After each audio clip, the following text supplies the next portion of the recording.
Il est celui qui propage des hadiths faux sans préciser qu'ils le sont. Donc là, il t'accuse de propager des hadiths faux. Lesquels? Il ne précise pas. Pourquoi dire hadith faux, lesquels? Parce que il sait quels sont les hadiths vrais. Lui, il a la capacité de savoir ce que c'est un hadith vrai.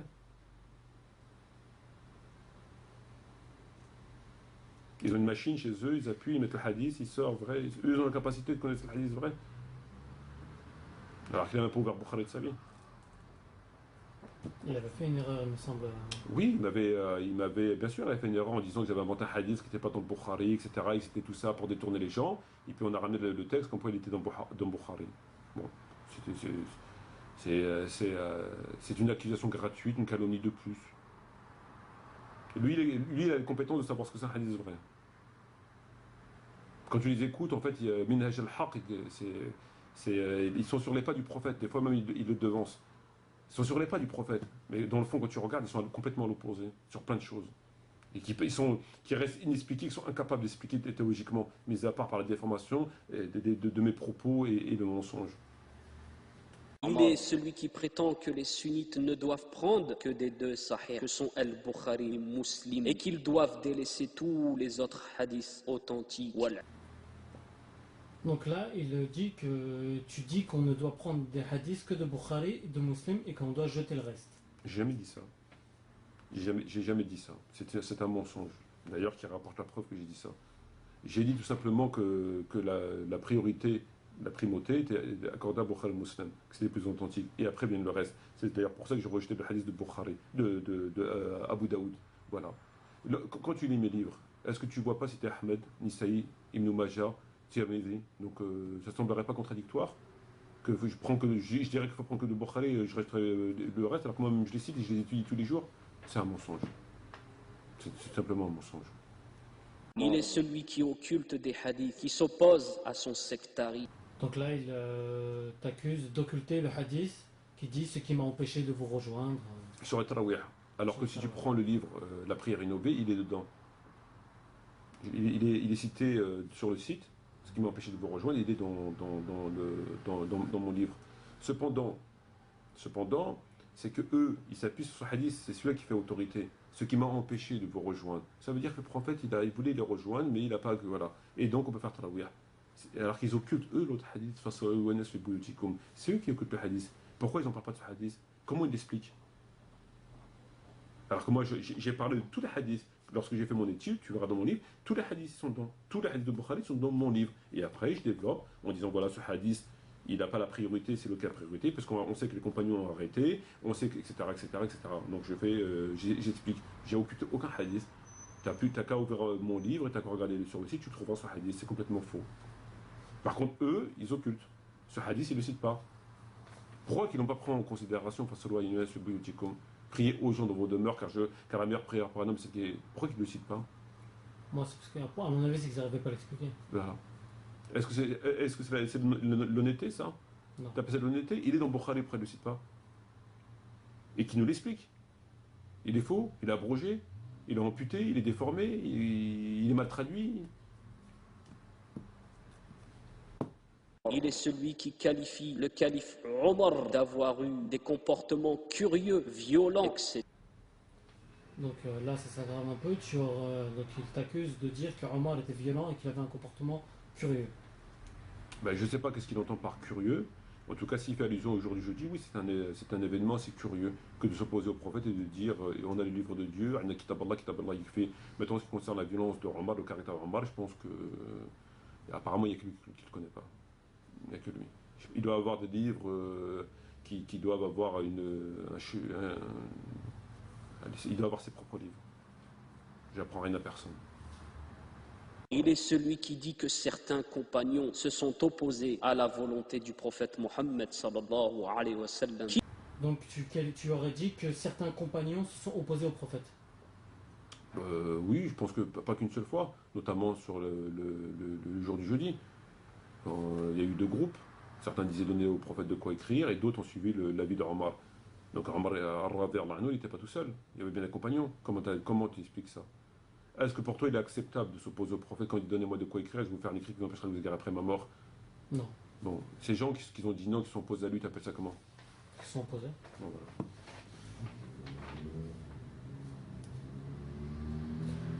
On en avait parlé hier, tu me disais que tu m'avais précisé un verset par rapport à l'obéissance du prophète. Tout le monde le connaît. Ya ayyuhalladhina amanu la tarfa'u aswatakum fawqa sawti an-nabi wa la tajharu lahu biqawli kajahri ba'dikum li ba'din an tahbata a'malukum wa antum la tash'urun. Ô vous qui croyez, n'élevez pas votre voix au-dessus de celle du prophète, car vos œuvres peuvent être annulées sans que vous en rendiez compte. C'est encore. Et ça s'applique, enfin je ne vais pas dire à ton avis, mais au cas, Donc quoi? enfin aujourd'hui jeudi. Aujourd'hui jeudi, le prophète il dit donnez-moi de quoi écrire, et je vais vous mettre par écrit ce qui vous empêchera de vous égarer après ma mort. Omar ibn Khattab il a dit non, on a le livre de Dieu, il nous suffit. Il n'y a pas que moi ou les chiites qui contestons, qui sommes choqués par le comportement de Omar et ceux qui l'ont suivi. Les gens dans la pièce ont été outrés. Donc nous, on n'est pas les premiers. Tous les compagnons n'étaient pas de l'avis de Omar. Il y a des compagnons dans la pièce qui étaient scandalisés. Donc, si on considère que mon avis, par le fait que je sois scandalisé, au même titre que les chiites soient scandalisés, on doit considérer aussi ce groupe de compagnons qui étaient scandalisés, dont on n'a pas les noms, comme étant aussi, eux, des gens bizarres. Or, ces gens ont été, tout comme moi et tout comme d'autres personnes, scandalisés. Il est celui qui aime s'attaquer à l'honneur des gens en disant qu'ils ont une barbe, mais qu'ils touchent le RSA ou le RMI. Voilà. Donc là, tu calomnies, enfin, je ne me rappelle plus exactement le terme Il nous qu'ils reste ont beaucoup de employé. temps. Oui, oui. Ouais. Comme quoi les musulmans portent la barbe et touchent le RSA. En fait, tu les salis quoi en disant ça. Ben si, déjà, est-ce que c'est vrai qu'il y a des musulmans qui... Moi, ce que j'arrive pas à comprendre, Ramzi, c'est que des gens qui prétendent suivre les pas du prophète, jusqu'au moindre détail, jusqu'au dernier poil de la barbe, d'accord, sont en totale contradiction par rapport au fondement même de la religion. Donc, est-ce que les salafs touchaient le RSA ou le RMI ou les allocations familiales, ou vous avez la queue pour toucher les allocs? Non. Donc c'est bien beau de donner les apparences du khamis, de la barbe, de la sunna, et que c'est bien beau de critiquer ceux qui n'ont pas le khamis. Mais à côté de ça, où est la sunna du prophète, où est le Coran? Dans les obligations, il n'y en a pas. Ça touche le RSA, ça, il n'y en a pas. Et ça, c'est un fait. Donc ça lui plaise ou pas, ça m'importe peu. Est-ce que c'est une vérité ou ça ne l'est pas? Moi, je te critique parce que ta barbe, elle n'est pas assez longue. Parce que le prophète Mohammed avait une barbe longue. Je vais te critiquer. Tu ne suis pas la sunna du prophète. Voilà ta barbe comme qu'elle est. Mais à côté de ça, moi, je vais me lever le matin à 5h du matin pour travailler pour les koufars. Je vais les aider économiquement à tuer nos frères en Afghanistan, en Irak et ailleurs. Je vais faire la queue pour toucher le RSA et les allocations familiales. C'est quoi cet islam? Tu prends ce qui t'intéresse et tu laisses. Donc c'est bien beau de critiquer les autres par rapport à leur tenue vestimentaire. Mais je crois que c'est quand même secondaire par rapport au fondement de la religion, par rapport aux hautes obligations. Dieu dans le Coran dit si vous évitez les grands péchés, on vous pardonnera vos petits péchés. Donc tu vois, il est là, cette hypocrisie-là, voilà, qui est malheureusement une triste réalité. Il est celui qui prétend que la sunna n'a pas été protégée. Donc là, tu dis que la sunna n'a pas été protégée. Ben, si la sunna a été protégée, pourquoi qu'il y a des chaînes de transmission? Pourquoi qu'on étudie le hadith? Donc quoi, la sunna a été protégée? La vie du prophète, les livres qui nous parlent de la vie du prophète, à commencer même par le premier des livres. Est-ce que ce livre-là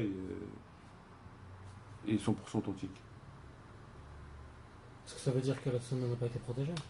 Ben oui, parce que la sunna du prophète, est-ce que tu as connu le prophète? Non. Tu ne l'as pas connu? Non. Donc quand tu te réfères à la sunna du prophète, tu te réfères par rapport à quoi? Par rapport à ce que je lis, par rapport à... Donc pour toi, la sunna, c'est pas le prophète, c'est les livres. Le prophète, tu l'as pas vu, tu l'as pas côtoyé. Donc quand tu prends un livre et que on te dit c'est la sunna du prophète, ta hadith, est-ce que tu peux me citer un livre qui est 100% authentique? Non. Voilà. Donc est-ce que la sunna a été préservée? Non. Voilà. C'est pas comme le Coran. Quand tu prends le Coran, tu sais que tout ce qu'il y a dedans, c'est vrai, il n'y a pas de verset faux. Donc le Coran a été préservé. D'accord? Tout ce qui est dedans est vrai. Donne-moi un livre de la sunna du prophète où tu peux l'appliquer les yeux fermés. Il y en a Donne-moi un seul. il y en a pas. Bon, ben voilà. Donc, est-ce que tu peux me dire qu'elles sont les préserver? Non. À moins qu'eux, ils ont des livres. Nous, on ne les a pas. On les a pas. Il est celui qui fait les éloges de Khomeini. Donc, dis que tu fais l'éloge de Khomeini. Bah, s'ils considèrent que de dire que Khomeini, il avait raison sur tel point, par exemple sur la fatwa de Rushdie, c'est faire l'éloge de Khomeini, oui, j'ai fait l'éloge de Khomeini. Mais jusqu'à preuve du contraire, j'ai donné raison à Khomeini quand il avait raison, et je lui donne tort s'il a tort. D'accord? Donc, l'éloge est un mot qui est complètement disproportionné, et, qui n'a rien à voir avec ce que j'ai fait. J'ai dit que Khomeini avait raison par rapport à la fatwa. Sa fatwa, il a raison, et je le redis encore une fois, et je le redirai jusqu'à la fin des jours, il avait raison. Et c'est pas encourager, entre guillemets, le schisme de dire Bah, qu'il avait raison? Est-ce que tu penses que, en tant que musulman, on peut dire à quelqu'un t'as tort alors qu'on sait qu'il a raison? Non. De crainte que. Non. Voilà. Mais on peut regarder le silence. Ah non, on ne garde pas le silence. Lorsque tu écris un livre et que tu dis, tu évoques un sujet par exemple, on va par exemple sur la fatwa de Salman Rushdie, d'accord? Le concernant. Et que tu dois dire, à un moment donné, tu es obligé de citer la fatwa de Khomeini, d'accord? En disant, ouais, Khomeini a fait une fatwa. Bon. Tu dois donner ton avis sur la fatwa, en disant t'es pour ou t'es contre. Qu'est-ce que tu fais? Oui, s'il a raison, il a raison. Donc si dire Khomeini a raison sur la fatwa, c'est faire l'éloge de Khomeini, alors tu reprends son dictionnaire parce qu'il ne doit pas savoir ce que ça veut dire éloge. Il est celui qui dit qu'il y a de vrais compagnons et de faux compagnons. Donc là, il te dit que tu dis qu'il y a de vrais et de faux compagnons. De vrai ou faux compagnons? Oui. Ben, s'il considère que les compagnons qu'on a vus du jour du bassin sont de vrais compagnons au sens qu'on connaît, il faudrait qu'il m'explique qu'est-ce qu'ils font en enfer. Qu'est-ce que font ces compagnons en enfer? S'ils sont vrais, qu'est-ce qu'ils font en enfer? Qu'est-ce qu'ils ont fait pour mériter l'enfer? Bon. Tes explications sont de plus en plus courtes. Ben, les questions, elles sont de plus en plus stupides. Ok. Mais, Ouais. C'est clair. Bah, en fait, une réponse scientifique à une question scientifique. Ouais. Une question stupide, une réponse courte et à la limite de la stupidité. Mhm. D'accord. Donc j'ai sélectionné que c'est L'essentiel. Ouais. L'essentiel. Il nous reste combien de temps? Il reste 8 minutes. Voilà, donc tu as bien vu que la vidéo, ils ont mis l'accent sur la forme, côté hollywoodien, côté tape à l'œil, côté etc. Pour justement détourner les gens, lorsque tu visionnes cette vidéo-là, sur le fond. C'est-à-dire, est-ce que tu penses que c'est raisonnable d'évoquer des sujets scientifiques avec de la musique, avec des images, comment on appelle ça, des images, comment on pourrait appeler ça? Des montages. Ouais, des beaux montages vidéo. Quoi. C'est quoi? C'est Hollywood, quoi. Des animations. Ouais, c'est Hollywood, quoi. Ça déconcentre un peu, en fait, si tu vraiment t'attaches au fond. Non, mais tu penses que c'est sérieux? Tu penses que. Est-ce que moi, maintenant, si je commençais à évoquer des sujets scientifiques, je commençais maintenant à demander à un orchestre de jouer, de faire la batterie, l'autre de faire la guitare, et de ramener un singe derrière moi qui montrait sur les tables, etc. Les gens, ils sont pas intentionnés. Je veux dire, donc, tu vois, tous les points qu'il a évoqués, sont vrais dans le sens que j'en ai parlé. Il les a tous déformés. Tous, absolument tous. C'est simple. Tu reprends les vidéos. Tu reprends mes vidéos et tu regardes les points. Tu verras que tout a été déformé. Absolument tout. Voilà. Donc maintenant, moi je peux pas me permettre d'être constamment derrière des personnes pour leur dire attends, là j'ai pas dit ça, on va voir la vidéo, là j'ai pas écrit ça, etc. Parce que n'importe quel zigoto, n'importe quelle personne va venir sur internet, va taper Mathieu a dit ça, etc. N'importe qui peut faire ça. N'importe qui peut aller sur internet taper un texte que j'aurais dit, enfin bref, ou me faire dire ce que j'ai pas dit. C'est très facile. Quand tu as une démarche désintéressée et scientifique, tu cites le propos de la personne avant de commencer à entrer dans la critique, comme moi je le fais par rapport à Tariq Ramadan ou par rapport à d'autres. Donc, il a dit ça. Donc, tu cites le propos entier sans l'empute, etc. Et là, tu peux faire ton commentaire. Il ne le fait pas. Mathieu a dit. Voilà. Donc, c'est pour ça que les musulmans sincères, doivent faire très attention à cela. C'est très important. Et c'est valable aussi pour moi. Si je dis que Tariq Ramadan a dit, vérifiez-le. Bon. De vérifier, vérifie. Si moi j'ai dit ça, comment je l'ai dit, etc. Il faut le vérifier. Qu'est-ce que tu vas tirer d'une personne comme cet individu, qui est une personne qui parle de sectarisme, alors qu'il est dans la secte la plus sectaire qui existe à l'heure d'aujourd'hui? Il n'y a pas pire. Comment tu vas parler avec une personne qui te dit que j'ai inventé des hadiths alors qu'on a démontré dans des vidéos qu'il mentait? Comment tu vas parler avec une personne qui invente un débat? Il est parti dire que j'ai fait un débat avec lui. J'ai fait un débat avec lui. J'ai jamais fait de débat avec lui. Il a inventé. C'est pour ça qu'il était incapable de mettre la vidéo en entier pour voir.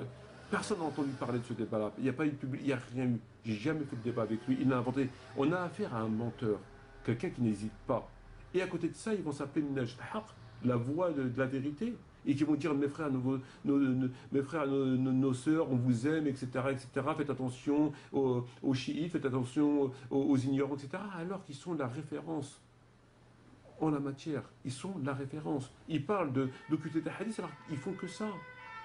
Tous les hadiths qui remettent en question Omar ibn Khattab sur le jour du jeudi sont occultés. Les hadiths sur Tarawih, ils l'ont occulté, etc. Mais enfin, il faut arrêter.